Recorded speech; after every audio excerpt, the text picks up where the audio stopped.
नमस्ते सभी को। बहुत समय हो गया है जब हमें यहाँ आखिरी बार मिले थे। मुझे उम्मीद है कि आप सभी ठीक और स्वस्थ होंगे।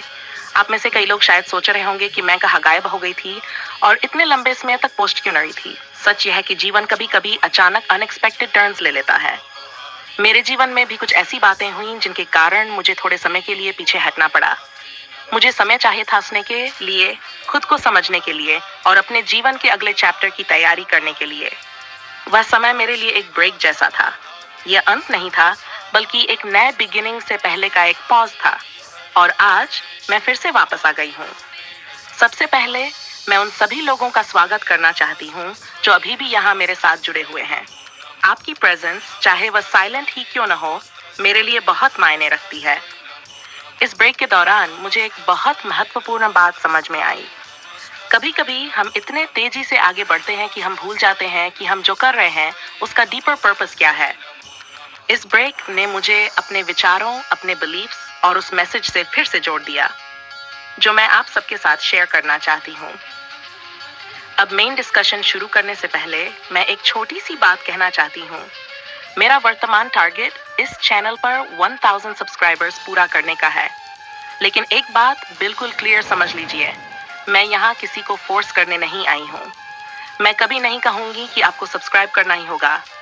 अगर आपको सच में लगता है कि मैं जो आइडियाज, स्टोरीज और थॉट्स शेयर करती हूँ वे मीनिंगफुल या इंटरेस्टिंग हैं, तो आप अपने तरीके से इस चैनल को सपोर्ट कर सकते हैं। लेकिन सबसे महत्वपूर्ण चीज नंबर्स नहीं है। सबसे महत्वपूर्ण चीज है हमारे बीच का कनेक्शन और वह नॉलेज जो हम शेयर करते हैं। अब चलिए आज के मेन टॉपिक की शुरुआत करते हैं।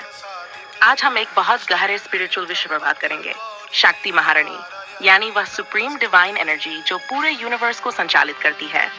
सनातन धर्म की कई प्राचीन परंपराओं में यह माना जाता है कि पूरा यूनिवर्स एक डिवाइन एनर्जी से बना है और उसी से संचालित होता है। इस ऊर्जा को आदि शक्ति कहा जाता है।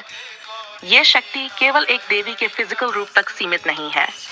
ये वह कॉस्मिक फोर्स है जो प्रकृति में, ब्रह्मांड में और हर जीवित प्राणी के भीतर मौजूद है।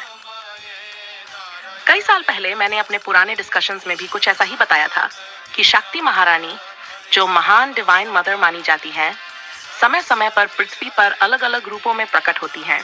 ये मैनिफेस्टेशंस हमेशा स्पष्ट नहीं होते। कभी वे शक्तिशाली स्पिरिचुअल फोर्सेस के रूप में दिखाई देती हैं, कभी प्रोटेक्टर्स के रूप में और कभी गाइडिंग एनर्जी के रूप में जो मानवता को राइचसनेस की ओर ले जाती हैं। शक्ति महारानी किसी एक रूप तक सीमित नहीं है। माना जाता है कि उनके भीतर कई डिवाइन एस्पेक्ट्स मौजूद हैं, जैसे खली, क्षमा